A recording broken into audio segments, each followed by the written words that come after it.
well. That's a great point. You know, the trees can oftentimes be a big piece of folks' lives. I remember Coastal Business Life did a big special on Christmas trees, which went so well. Haley and his family out there near Ainer that have the beautiful Christmas tree farm. And then, interestingly related to that, I just saw that one of the largest retailers in the Southeast was beaten up because their catalog had family trees instead of Christmas trees in there, and there were only references to Christmas twice in this entire big holiday catalog. So a lot of folks are, as you said, political correctness becomes an issue, but you've got to think about the basics, whether it's a Christmas tree, a family tree, a Ramadan, or a Hanukkah tree. You still can do some great things by decorating. Right, and it's a part of giving. You know, it's a way to celebrate, and that's, you know, to celebrate the good things that we have. Right. And no matter what holiday is, that's what we need to think about, particularly at Thanksgiving, all the blessings that we have received. And so as we prepare for Thanksgiving, we really, truly do need to give thanks. Okay, what's your background? When you got out of college, had you thought about always, I know we talked about the ability to get in, having taught a little bit there in high school and then wanted to come back, but what's your background? What gives you the ability to be in front of the classroom? Have you been in the industry yourself? Yeah, about 20 years. My first job out of college, I worked for the South Carolina Farm Bureau, and I was a meeting planner and a volunteer committee coordinator. Really? So I did volunteer training, and we did lots of things with holidays. You traveled the state? I traveled all, or the Southeast? I traveled all 46 counties in South Carolina, and then that wasn't big enough for me, so I moved to Georgia and traveled all 159 counties in Georgia. You are kidding. That's more counties than North and South Carolina combined. 146 in these two states. Right. But Georgia has 159, and we had a chance to visit all of those. And you've actually been through every single one of them. All 159 counties. Wow, Jay, you need a medal, dude. Yeah, that's big. I mean, Georgia's a great state, but when I got an opportunity to come back to South Carolina, I was certainly glad to do that. That's tremendous. And what pulled you back to South Carolina? The opportunity to teach and be back home. I think I remember, weren't you down at the Carriage House Club at Litchfield Plantation at one time? That's where fancy exclusive club. Fancy exclusive club. Beautiful. But I was there for 12 years. Is that right, Jay? Had a great time there. What was your role there? I started as a server and then moved into management. Right. And when I left, I was the club manager, and I worked with the weddings that they had there. Is that right? Can folks ever, how would someone join that place? Is it a big secret? No, it's not a big secret. You just call. I'm trying to think of the number. Yeah, no, not to put you on the spot, but they can look through the phone book. Yeah, Carriage House Club. Litchfield Plantation. And they still do have their their membership organization, but it's only $40 now. I think very reasonable. $35 for many years. Now it's gone up to $40. It's gone up to $40. Well, that's a pretty big increase. That's a double-digit increase, by the way. But that's exciting. So folks can actually get in there. They've got the beautiful library, great, and it's a great place for holiday entertaining. Probably for weddings. Do they have any weddings down there? Of course they do. Great. And that's, you know, we do holiday weddings as well. It's a great way to create memories. Of course, sometimes people say they don't want to get married or have birthdays during the holidays because then they only get one gift. That's a real consideration, yeah. A good point. A good point. I think I saw, don't you also have a business that helps plan events and weddings? Yeah, we do weddings. We primarily in this area, right? But we do travel.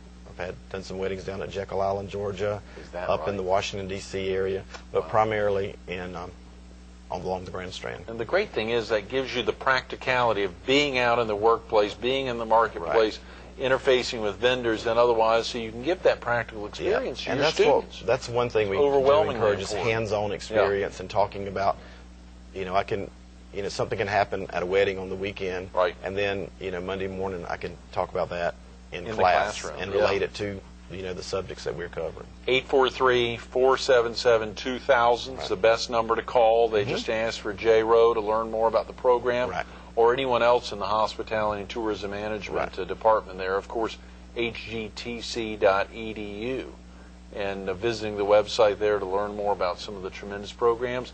You know, as you think about, obviously, holiday decorations are a big deal. Any other tips for holiday parties, Jay? What are some of the things that folks need to think about when they're going to parties over the holidays? If you're going to parties, of course, be aware of drinking and driving. People don't do that. Well, I'm afraid they still do. I'm afraid you're right. I'm afraid they still do. But be aware of that.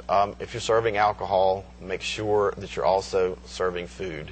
Right. That's the key thing. Yeah. Because, what a way to spend the holidays. Right. Way to put a damper on the holidays if you have an accident related to alcohol. That's one of the biggest issues. Alcohol is such a prevalent problem, and we had a guest on the show, Woody Ford, recently from the Crown Reef Resort, who was highlighting, thanks to a young lady who unfortunately had been killed by a drunk driver going over 100 miles per hour on Ocean Boulevard, he wouldn't have gotten a liver. And so there was something positive about it, albeit the terrible experiences of having lost a loved one, and obviously drunk driving impacting so many. So clearly the holidays are a heightened time of awareness, and obviously the need to be really vigilant and making sure that your loved ones in the workplace are very careful and not to imbibe too much, and don't hesitate to take those keys away. Right.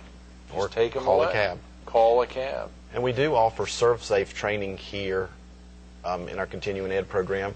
If there are individuals or businesses who would like their employees trained, we do offer that service here. It provides an alcohol awareness training to teach employees how to properly serve and serve safe. That's a great point. And That's right. that's one of the things that all of our students, when they go through the hospitality program, they do earn the Serve Safe Alcohol certificate. That's a great point, Jay. Yeah. With Thanksgiving just 48 hours away, are folks oftentimes now eating out for Thanksgiving? Eating out is very popular. And another thing is, technically, it's called home replacement meals. Wow. Doesn't that sound exciting? Yeah. Commonly known as takeout. But yeah, a lot of different restaurants and food service facilities do offer meals that you can prepare, that they will prepare for you or partially prepare, and then you take it home. So that takes a little bit of the stress out preparing the holiday meal, so you don't necessarily have to know how to cook that turkey or to what is the correct internal temperature the turkey must reach to be safe. Right. But you can purchase that. A lot of people are going out. I do want to encourage you, if you are going out for a holiday meal, remember the people that are there serving you, because they are away from their family or their friends, and they are providing a service to you so that you can be there with your family or your friends. So maybe be a little more patient that time. Be a little more generous with your gratuity, because they are there to serve you. And a lot of times, one of my students today was talking about not getting to go home for Thanksgiving because she traded off and she's going home for New Year's Eve. So she'll be working Thanksgiving Day. So as you go out on Thursday and you see people working, thank them for being there to provide you the services. That is a very good point, Jay. I'm so glad you mentioned that, because you're right. A lot of folks do take that for granted. I remember even last Thanksgiving, we were at the Crown Reef Resort, with the Montrose family, the Villaramana family, and all of their loved ones, and many of their own wait staff that they took out to celebrate. But there were a lot of folks having to put that tremendous buffet together, and I bet a lot of us didn't think to thank them for being there. That's a great point. We'll definitely do that if we get out. And of course, you talked about starting new traditions. They don't have to be in the household. They can be out. I think Charlene Zwing, our columnist, will be with us tomorrow. I'm looking forward to talking about her plans for Thanksgiving, because I think one of them that she's told me about in the past is that she and her family go out to bowl. They go bowling, which is a big deal. I think Don Shunk, I'm trying to prepare for his interview later this week. I think he'll be with us actually on Thanksgiving Day, and I think they go out and see a movie every Thanksgiving too. There's certain traditions. They can be as simple as bowling and as passive as sitting there watching a movie. Right. I had one of my friends down in Charleston. His family always had a yard sale on Thanksgiving afternoon. Is that right? So, wow, that's good thinking. Cleaning out the closet, get ready to go shopping the next day. So they would have a yard sale on Thanksgiving afternoon as people were riding around, and up would pop the yard sale. Yeah. Of course, y'all's traditions there. Not to focus on the melancholy, but what have been some of the traditions y'all do? The Rowe family's been doing year after year there in Pleasant Hill. Well, we always have a big meal, of course, and at Thanksgiving, Christmas, and then probably about 20 years ago, we started a barbecue. Is that right? The second Saturday of December, where we invite our friends and family in the community to come and share in this meal with our family. And it was our way of giving back not only to our family, but also to our friends and the people in our community. And folks show up, Jay. Oh, yeah. They come. Who's the big roaster there? Oh, Who's doing the barbecue? Oh, my father. Yeah. Your dad? Yeah, my dad is the He's chief. a master? He's the chief barbecue master. Yeah.